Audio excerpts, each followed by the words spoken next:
You are nobody in politics until you've had a serious call for your resignation.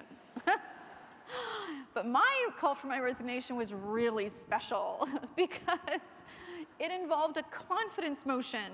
So for those of you who don't know a lot about Parliament, when there's what's called a minority Parliament, the opposition has more seats than the government. So if they call a confidence motion and they win, the government falls and you have to go back to an election. And this was all going to be based on me. So I went into the Prime Minister's office thinking he'd have like this really strategic answer to get us out of this problem. And instead he says like, let's go for it.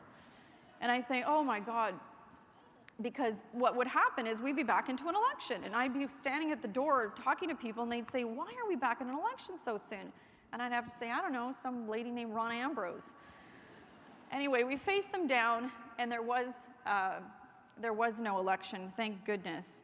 But I raised this because it was a really interesting 18 months when I first got elected when I went through this. And at the time, you know, you just kind of go through it. But looking back, it was really interesting because the criticism of my performance in that time period was always veiled, or not so veiled, very, in fact, direct, in sexist rhetoric. The height of that one time was when the Suzuki Foundation distributed photos of me at a climate change conference to thousands and thousands of delegates like this. Basically saying, there was a picture of me with a hairdryer on my head, saying that I cared more about my hairstyle than I did about the issues that they cared about. And ironically, at the time, I was actually the first woman co-chairing the United Nations Intergovernmental Panel on Climate Change for the global world.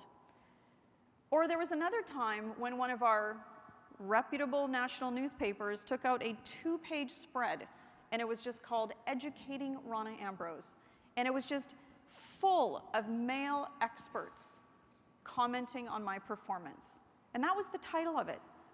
I don't think a newspaper today would do that, but I'd like to think things have changed. But the truth is, our current Minister of the Environment's favorite nickname by a lot of people is Climate Barbie. So we're still dealing with this today. And at the time that I went into cabinet, there were less than 50 women who had ever been in cabinet.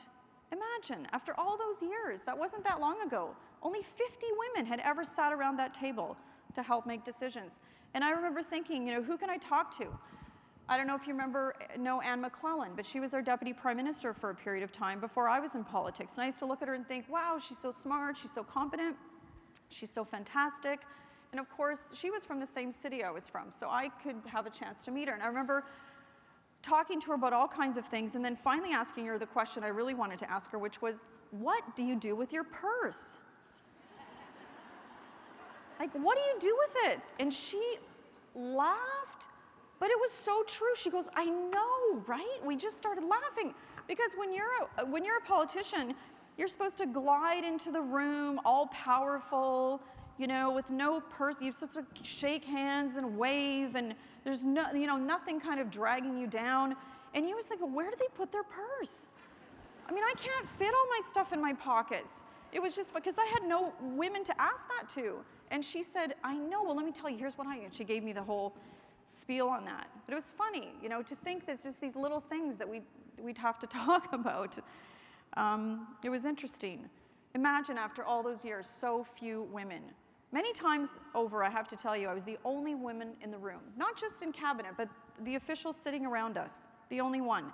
And I was really aware of what that meant in terms of using my voice to raise issues that mattered to women. And this is the frame, right? This is the frame that people think of. Issues that matter to women, and this is why we're there. But what I like to say is they're issues that matter to everyone, but they're usually raised by women. And that's why we need more women in government.